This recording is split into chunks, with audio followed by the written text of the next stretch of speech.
We have a new severe thunderstorm watch in the Triangle, and that's why today is a WRAL weather alert day. I'll let you know when the storms arrive. Happening now, Durham County leaders are meeting to discuss a pause on data center development. We'll take you to that meeting live.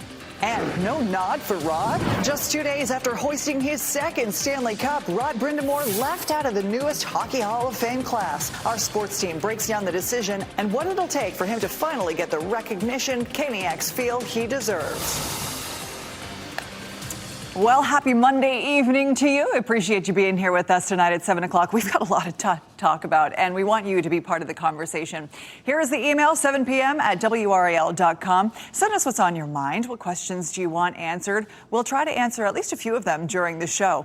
Let's start with the weather, though. We've got a severe thunderstorm watch in effect for parts of our area. Meteorologist Kat Campbell is keeping an eye on this for us. Kat, what's the timing looking like here? The severe thunderstorm watch goes until 11 o'clock, but most of these storms aren't going to get here until after 8 o'clock tonight. And this watch includes the Triangle and points to the north, highlighted in orange. There are not any warnings in our viewing area just yet. However, the Triad, including Greensboro, under a severe thunderstorm warning. And if I put a storm track on these storms, you'll get a better idea of the time that they could arrive. Chapel Hill, that's right around 8 o'clock. Durham, closer to 8:10. Cary, around 8:30. Raleigh, if the storms arrive here, it would be just after 8:30 tonight, and the storms will continue to push east after that. The main threat would be damaging wind gusts for any of these storms that roll through tonight, but we can't rule out hail entirely. We'll keep an eye on that. There was one report of that in Thomasville, North Carolina, just about 20 minutes ago. This front is what's triggering these storms tonight, and the timing would be through about midnight, though, as the watch shows the threat for anything severe would decrease after 11 o'clock, Ashley. All right. Thank you, Kat. The debate on data centers is happening in places all over our state. Tonight, the focus is on Durham County. Happening right now at 7 o'clock, Durham County could vote to block data center development for a year. Brian Schrader, you're in the live center monitoring a meeting that just got underway. Moments ago, Ashley, this is a live look there at the Durham County Board of Commissioners meeting, just getting started, and indeed on the agenda tonight talking about data centers. They put a 60-day moratorium in place back in May, and in order for them to extend it, they have to tweak another ordinance that basically would remove the Planning Commission from the process and also remove the limit on how long a moratorium could go into place. And so once they do that, then they would be talking about implementing that 12-month moratorium. And so many other local communities in our viewing area, including the city of Durham, have put those 12-month moratoriums on the development of data centers. We are there at the meeting right now. We're going to be updating this through the evening at WRAL.com and on WRAL News Plus, and then, of course, a complete report coming up tonight on our news at 10 and 11. Thank you, Brian. That gets us to a follow-up question from the 7 p.m. inbox. We hear from so many of you about data centers, and David wants to know why there aren't more data centers popping up along the coast because of how much water and electricity they need. Thank you for the question, David. There are a couple of factors that make the coast a less desirable location. The first, money. We say it so often here at 7 o'clock. It's always about money, right? Right now, there is a data center in the works in Person County. Microsoft bought the land a few years back for just under $27 million. That's a lot of money, but the project would likely be a lot more expensive on the coast. It's actually hard to find a comparison because of just how big these sites are and how they're priced differently. But there really is no way around it, right? The land along our coast is just more expensive.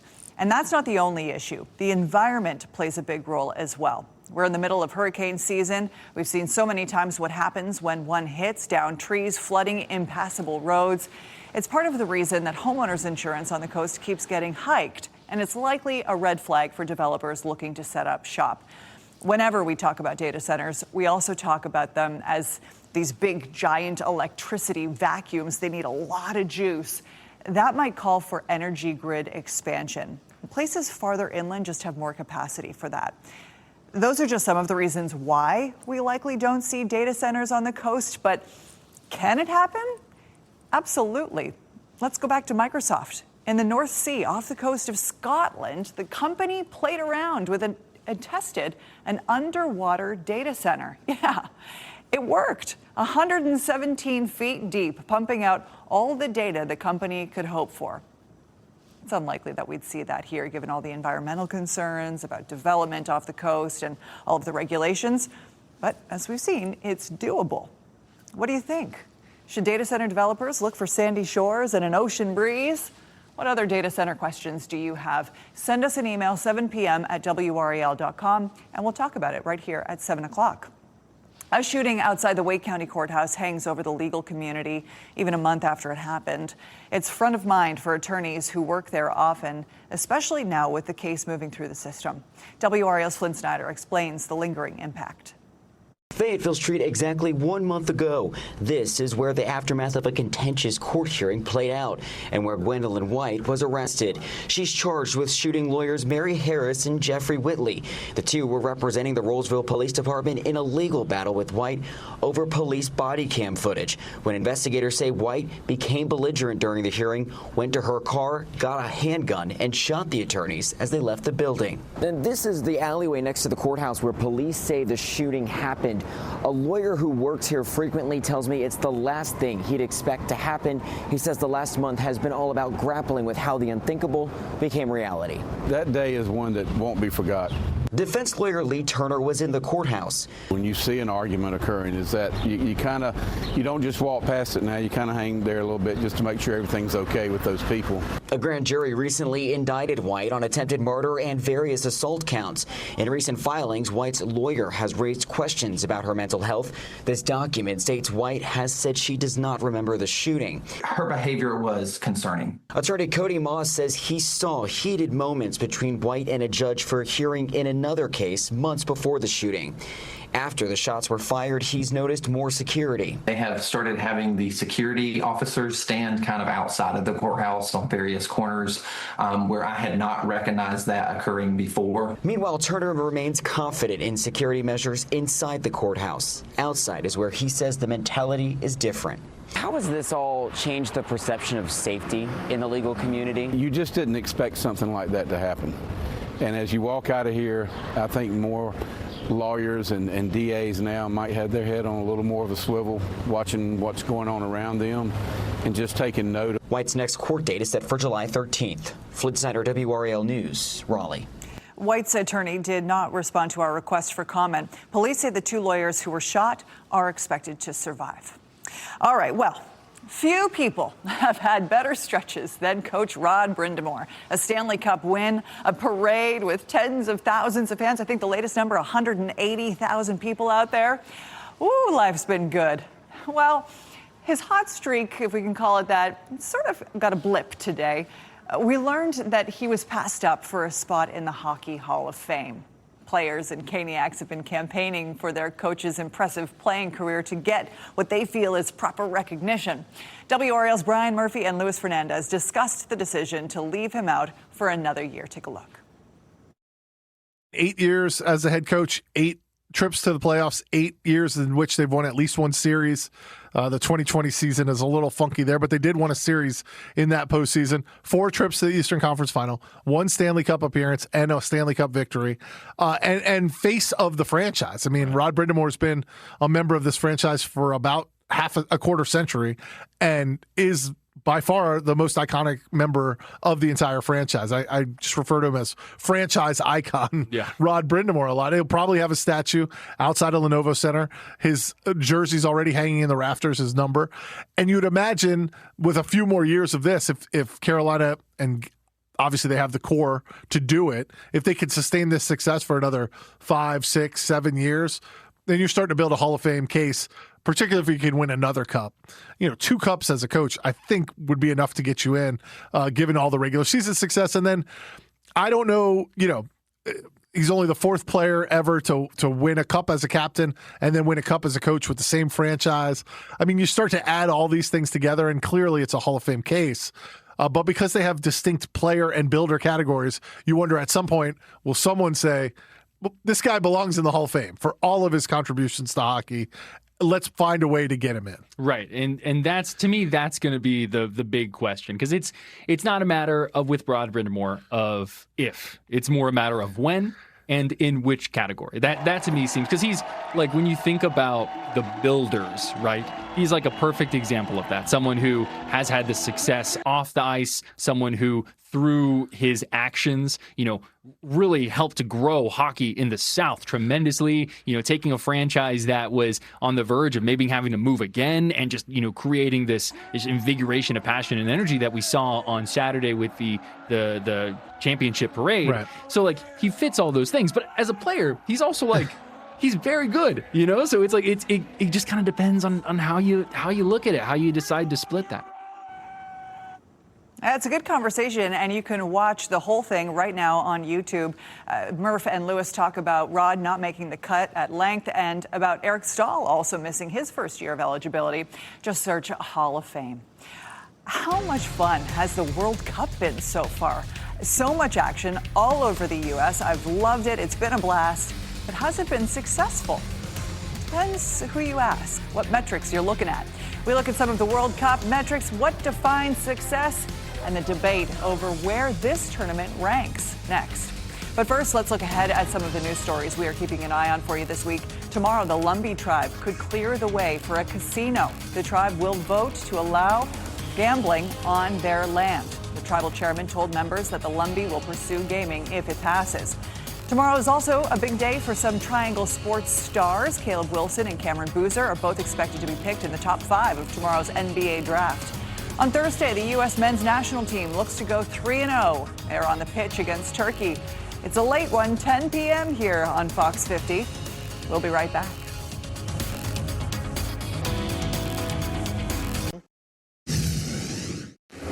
Welcome back. Let's get you caught up. Here are 5 things you should know right now.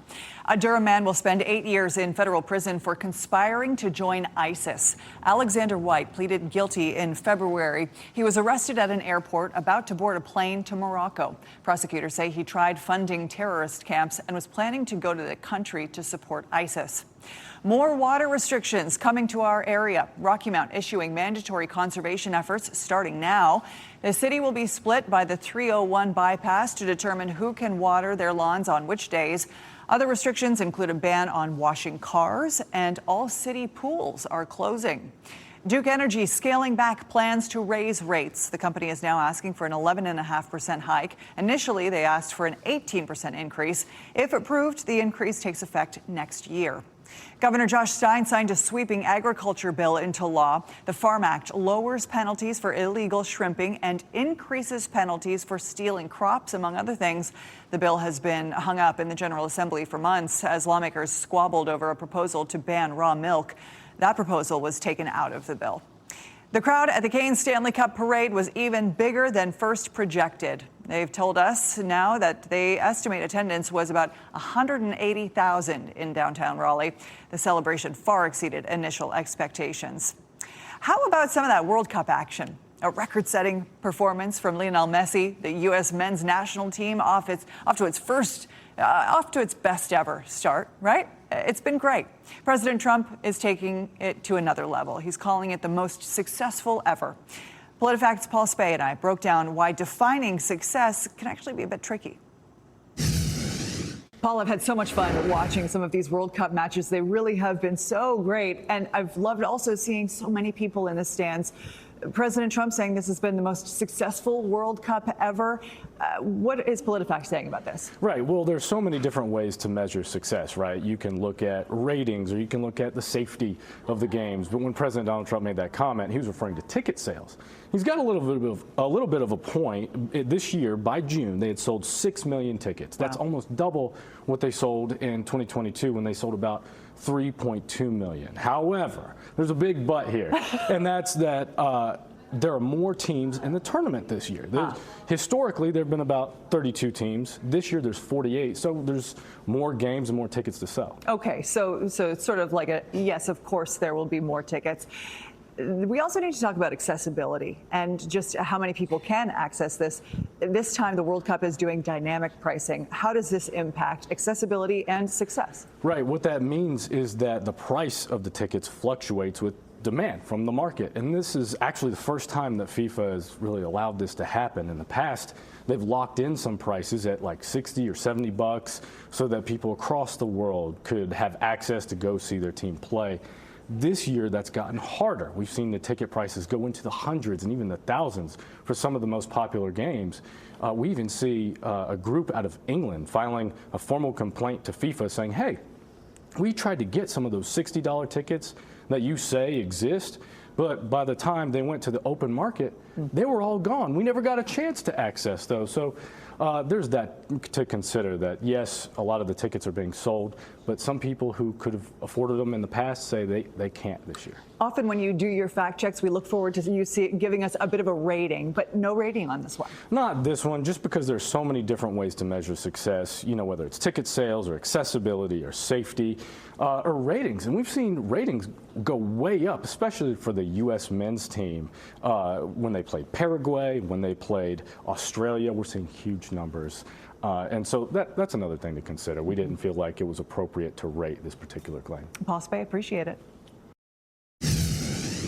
Parts of our area under a severe thunderstorm watch. Where do things stand right now? We don't have the storms here yet, but the triad certainly does. Greensboro seeing torrential rain, a lot of thunder, lightning, and strong winds. We've got some reports now of power outages around Winston-Salem as well. And these are the storms that are coming our way. All of the yellow boxes that you see, these are severe thunderstorm warnings. We're under a watch, which means we've got all the ingredients in place for severe storms. When a warning is issued and the yellow box pops up, that means severe weather is imminent. And most of this is going to get here after 8 o'clock in our area. The exception would be the western part of Chatham County and the western part of Orange counties.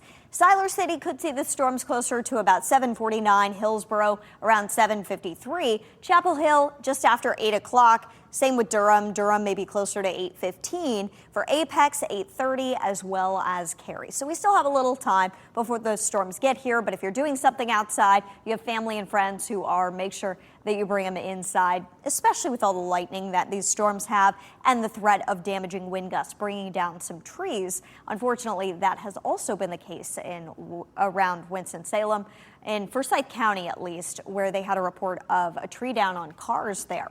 Not much action at all in the southern part of our viewing area, and unfortunately for the folks in the Sandhills and Fayetteville, I don't think that you'll see much action tonight. I know you want the rain, but you probably don't want the damaging wind gusts. So it's there's some upsides to this, but a definite downside as well with the risks. And here is the front that we're watching that's bringing the threat for severe weather tonight.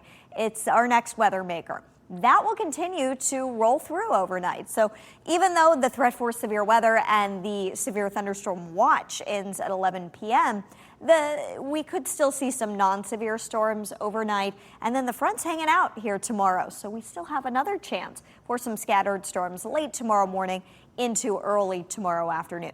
At no point do we expect the radar to be covered in rain where everybody in our viewing area sees a good soaking round of rain. This is going to be scattered storms for both tonight and tomorrow. Some good news for you. This tropical moisture and high humidity is going away temporarily, and that happens on Wednesday. We'll see a little bit of a dip in humidity, so Wednesday is going to be the day to make your outdoor plans this week. Definitely the best feeling day. 90 degrees with low humidity is about as good as you're going to get during the month of June in North Carolina. Thursday, the heat starts to ramp back up, but it is back full force Friday, Saturday, and Sunday. Hot, humid, late afternoon, evening storms for the weekend, a very typical summer weekend. But make sure you're planning some way to stay cool because the heat index is going to soar well over 100 again. Oh boy. Okay, thank you, Kat. Hey, our one last thing is next. The Tar Heels rallying for a winner-take-all shot at the national title in baseball. But it's how the team is rallying around a teammate that caught our attention. We'll share their story next.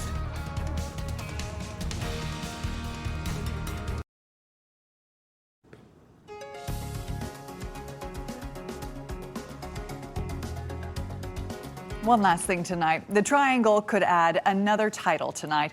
UNC is playing Oklahoma in a winner-take-all Game 3 of the College World Series. The Tar Heels forced a tiebreaker thanks in part to the play of Eric Paulson yesterday. He's in the middle of the biggest series of his life. But sometimes it's all bigger than sports, right? Yesterday was the first Father's Day he's had since he lost his father. Eric's dad was a New York police officer who was a first responder on 9/11. Everyone on the team wore a pin yesterday as a tribute to him. His father's lessons now showing up on the biggest stage. I kind of lost it in the dugout after the game today. After doing a couple interviews, I just sat in the dugout and got a little emotional. It was the first time I broke down in a while. But, yeah, he just raised me to be a strong man, and I just try to carry that out every day. We see the bond between players and coach all the time. Head coach Scott Forbes said he's had that sort of connection with Paulson, especially during this tough time. Life's hard. Baseball's not. So I'm just thankful that he's been in my presence because, I mean, he's been way stronger than I would have been probably at that age. And, you know, I love him like a son. Hopefully he feels that. Oh, boy. It's so nice that he's got that team to rally around him. The Heels are trying to win their first ever Men's College World Series title right now. We're rooting for them, and we're hoping that Eric has a great game tonight. Hey, some quick feedback from some of you watching at home tonight. One of you brought up that China just opened a wind-powered underwater data center. Again, coastal data centers are possible. Don't hold your breath on happening here, but hey, we also saw what Microsoft tried to do in Scotland, right? I don't know. We can see what's going to happen. Aren't we trying to get them on the moon, too? 7 p.m. at WRAL.com. That is our email. We'd love to hear from you. Please do send us any story ideas, anything you want us to cover, and we'll talk about it here at 7 o'clock. Appreciate you watching 7 p.m. WRAL News. Have a great night.